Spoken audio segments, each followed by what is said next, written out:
Well, membership is part of it. Our dues at this point structure is $100, so it's a very modest amount. I'd venture to say we spend far more than that on a per capita basis per member. The lion's share of the Academy's income comes from the fee which we receive from CBS, who's the broadcaster of the Grammy telecast. So that is the lion's share of our income.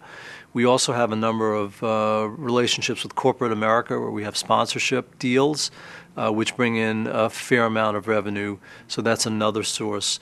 And then, of course, our charities. We have two separate foundations. It's the Grammy Foundation, and the Grammy Foundation is the part of our organization that deals with two primary missions. One is music education, and particularly for young people. And the second key element of the mission is archiving and preservation of recorded works. So we have a big part in that as well. The other foundation is the Musicares Foundation, and that foundation is dedicated really to philanthropy and charity for our own music people. I mean, we realized as an organization 16 years ago when Musicares was founded that within the music industry there really wasn't anybody taking care of music people who had problems, crisis, financial or otherwise. And we looked at sister organizations such as the Motion Picture Academy, who had a long-standing setup where they have a retirement home, where they have funds for people in their industry that are in need, and we thought that was something that we should do, and no one else in the industry was doing that. So Musicares was born at that point, and 16 years later we've helped thousands of music people from the most basic problem to, if you're a guitar player and you break your arm, having nothing to do with anything, and you can't work, and how are you going to pay your electric bills? You can come to Musicares anonymously, confidentially, and if you qualify as someone who's legitimately in the industry, we'll pay that electric bill for you.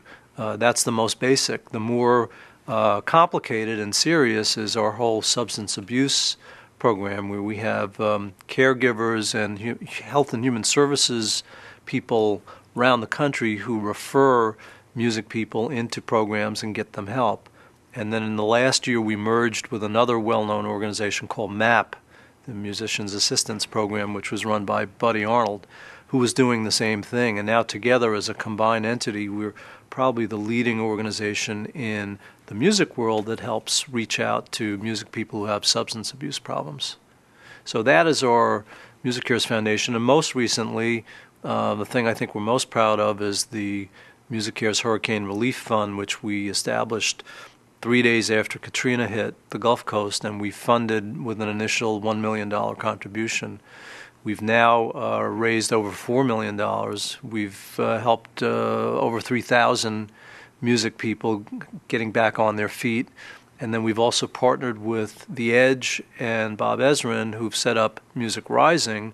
And the goal of that initiative is really to raise funds to buy instruments to replace those instruments that were lost by the people on the Gulf Coast. So we just handed out our 1,000th guitar at South by Southwest about 3 weeks ago, and it's a very proud moment for Musicares to be involved in all of this. Both of the foundations, Musicares Foundation and the Grammy Foundation, are 501c3s. They have their own independent boards of directors, and they have their own fundraising initiatives.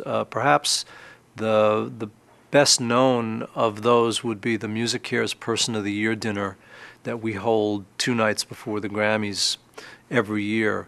And we've honored some of the great icons in music, from Bonnie Raitt and Tony Bennett and Quincy Jones and Paul Simon. More recently, the most recent folks that we've honored were Bono in New York when I first started 3.5 years ago. Then we had Sting 2 years ago, last year Brian Wilson, and this year James Taylor. And that's a massive industry dinner. It's probably, I think, the most significant size-wise fundraising event in the music industry, and that's about a $3.5 million night for the Musicares Foundation, and that brings in quite a bit of our revenue for the program. The Recording Academy also writes a very healthy check, well in excess of $1 million to each of the foundations for operational costs. We also have a pretty good setup with eBay, where we have lots of items that come in from our musician friends and, the stars and the famous folks, which are put up for auction, and the proceeds of those come back to our foundations as well.